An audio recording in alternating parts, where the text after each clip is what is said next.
नमस्कार, मैं मुकुल सिंह चौहान। खबरों के लिहाज से यह हफ्ता भी बेहद रोचक रहा। विश्व के महान लोकतांत्रिक देश भारत में पत्रकारों, नेताओं, उद्योगपतियों, सामाजिक कार्यकर्ताओं और न्यायाधीशों के फोन में जासूसी की बात सामने आ रही है। और गजब बात तो यह है कि इस महान लोकतांत्रिक देश में निजता के अधिकार को मौलिक अधिकार की मान्यता प्राप्त है। पेट्रोल के दाम आसमान छूते रहे और उस पर मंत्रियों के बयान जमीन छूते रहे। अब जमीन छूते रहे जैसा तो कुछ होता नहीं, मगर जब इनके बयान हम आपको सुनवाएंगे तब आप जमीन छूने का अर्थ खुद ब खुद समझ जाएंगे। पेट्रोल के बढ़ते दामों के बीच यूपी चुनाव की तैयारी भी होनी है, तो उत्तर प्रदेश में जनसंख्या नियंत्रण कानून का मसौदा पेश किया गया। जानकार इसे जनसंख्या कम और वोट नियंत्रण कानून के रूप में ज्यादा देख रहे हैं। इस सब घमासान के बीच एक अच्छी खबर ये कि पीएम मोदी अपने संसदीय क्षेत्र वाराणसी पहुंचे और वहां योगी जी के कोविड मैनेजमेंट की इतनी तारीफ कर डाली कि शमशान घाट और कब्रिस्तान तक से तालियों की गड़गड़ाहट का शोर काशी के पांडाल तक पहुंचता रहा। तो इस सब घटनाक्रम के बीच हम आपको बता रहे हैं कि देश के असल हालात क्या हैं।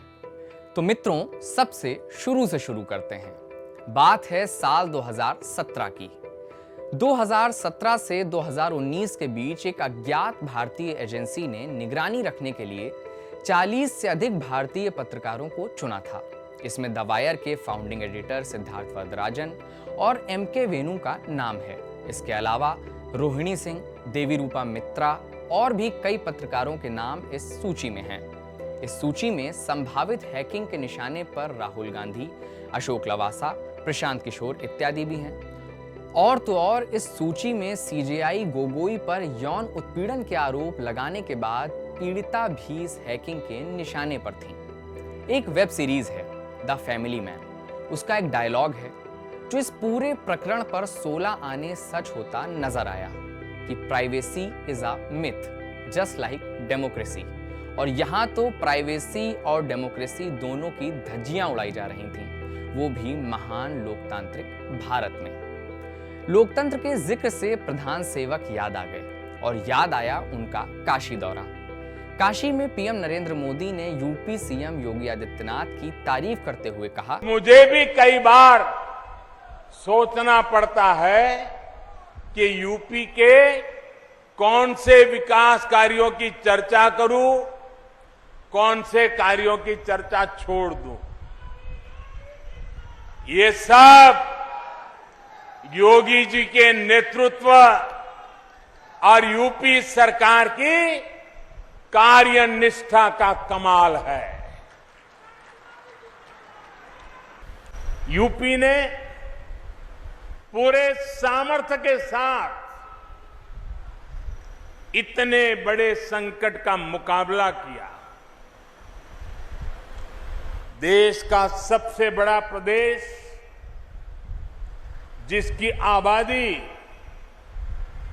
दुनिया के दर्जनों बड़े बड़े देशों से भी ज्यादा हो, वहां कोरोना की दूसरी वेव को जिस तरह यूपी ने संभाला,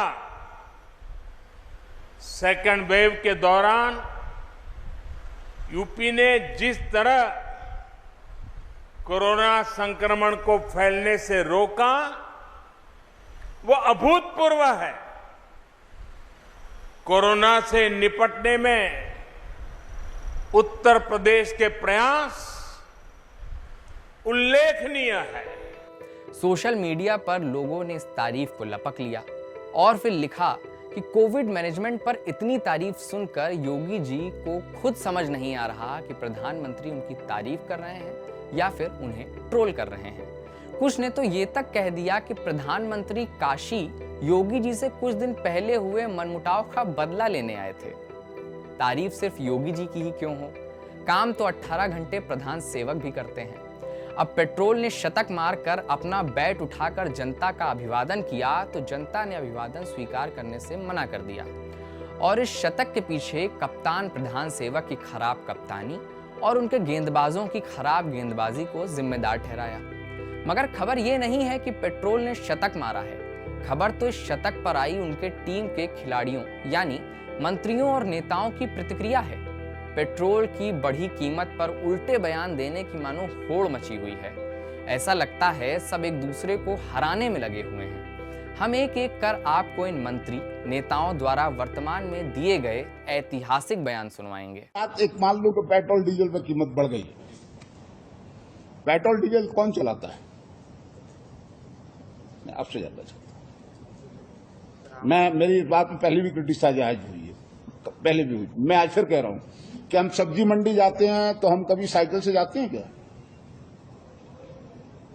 जो हमें शारीरिक रूप से स्वस्थ रखेगी, हमारे प्रदूषण को कम में मुक्ति दिलाएगी। हमारे लिए पेट्रोल डीजल महत्वपूर्ण है कि हमारे स्वास्थ्य सेवाएं देश की महत्वपूर्ण है। इन दिनों में अंतर्राष्ट्रीय बाजार में पेट्रोलियम प्राइस की बढ़ने के कारण कंज्यूमर्स के ऊपर थोड़ा उसकी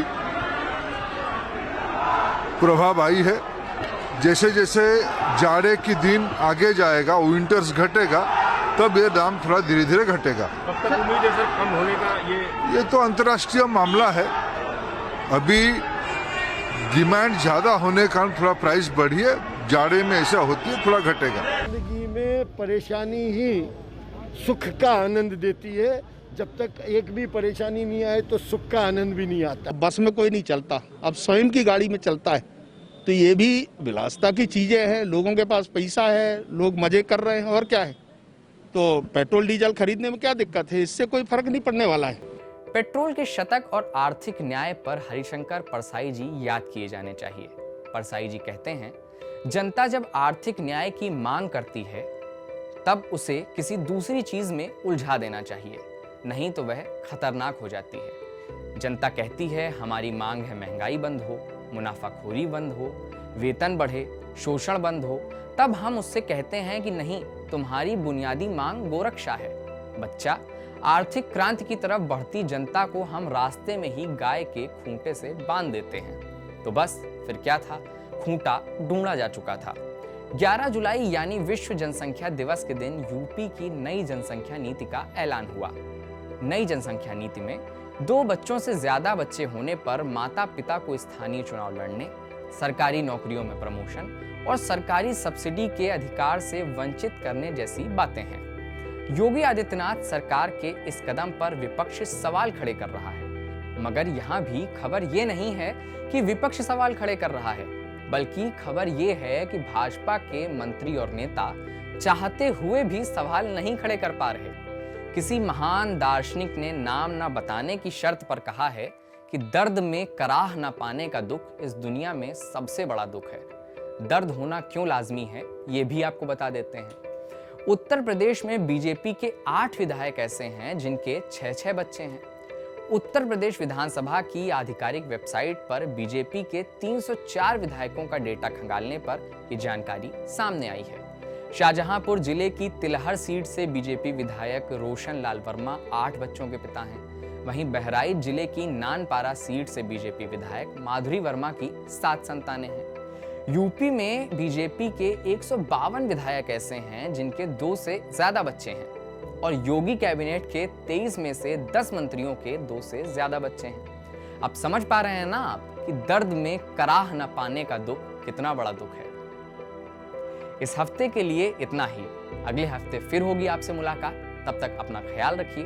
कार्यक्रम देखने के लिए बहुत बहुत शुक्रिया। द वायर के और वीडियोस देखने के लिए सब्सक्राइब करें और बेल आइकन पर क्लिक करें।